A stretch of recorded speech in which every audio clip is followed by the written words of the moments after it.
2019 has seen a sharp rise in extreme anti-abortion legislation across the country. The Ohio governor signing today what critics condemn as the most restrictive abortion law in the country. Governor Matt Bevin has signed a new abortion bill. Georgia has passed one of the most restrictive abortion policies. It bans abortion in Mississippi after a fetal heartbeat is detected. 5 states have passed laws in 2019 that effectively ban abortion, and more states are moving in that direction. I realize that some may challenge it in the court of law. We will always continue to fight for life. There's been a movement to chip away at access to legal, safe abortion since the moment it was federally protected by the Roe v. Wade decision. But now, emboldened by the new, conservative makeup of the Supreme Court, state lawmakers and the anti-abortion activists supporting them want to end Roe v. Wade once and for all.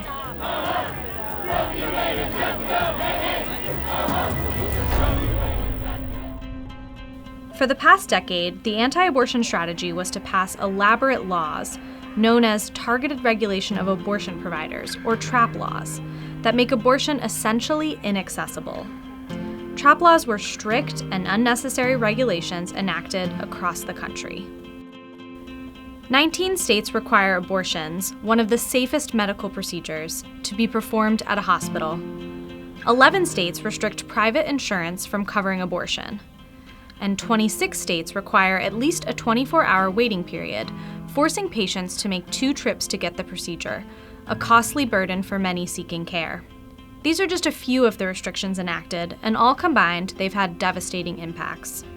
Today, 7 states have only 1 abortion clinic, meaning those seeking the procedure often have to travel long distances, take off work, or pay for childcare and overnight accommodations in order to receive care. In Texas alone, nearly half of the clinics closed after the TRAP law package, known as HB 2, was partially implemented in 2013. Then, in 2016, the Supreme Court overturned the requirements in HB 2. The court found these restrictive laws created an undue burden on individuals seeking to terminate their pregnancies. But now that anti-abortion activists have an ally in the Oval Office, they've set their sights higher.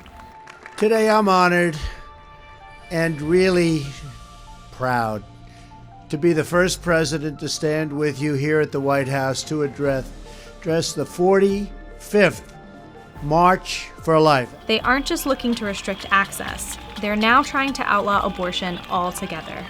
When President Trump secured his second Supreme Court justice, the anti-abortion strategy evolved. We believe that we can actually get to the Supreme Court on a bill such as this, and we're hopeful that Roe v. Wade will ultimately be reviewed by the Supreme Court and ultimately overturned. According to the Guttmacher Institute, a think tank that tracks reproductive health policy, the first quarter of 2019 has seen an unprecedented level of extremity in the types of abortion restrictions being introduced.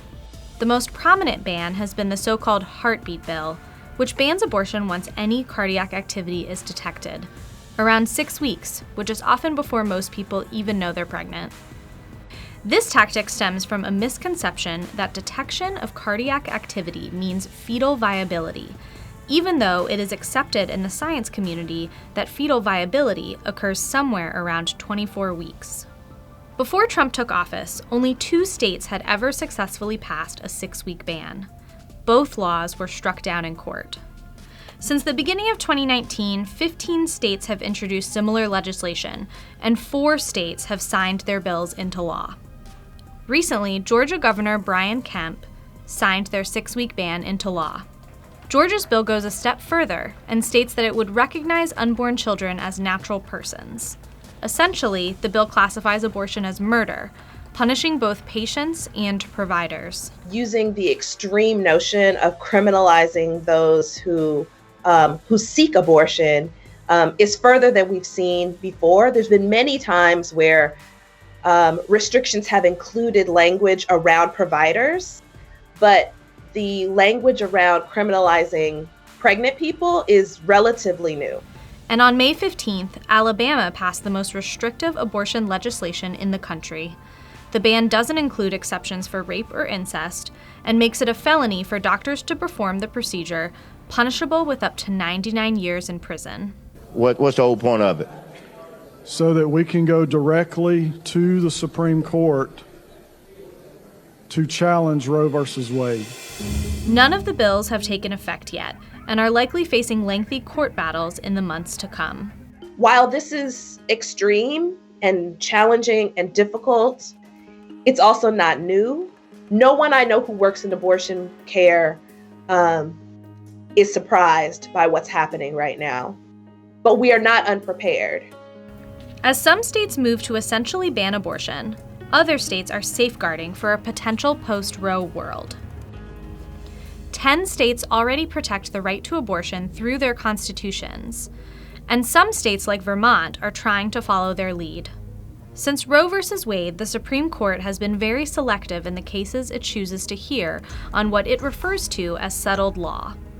But with Trump's new justices and a changing strategy from the anti-choice population, abortion is getting closer to the SCOTUS docket every day.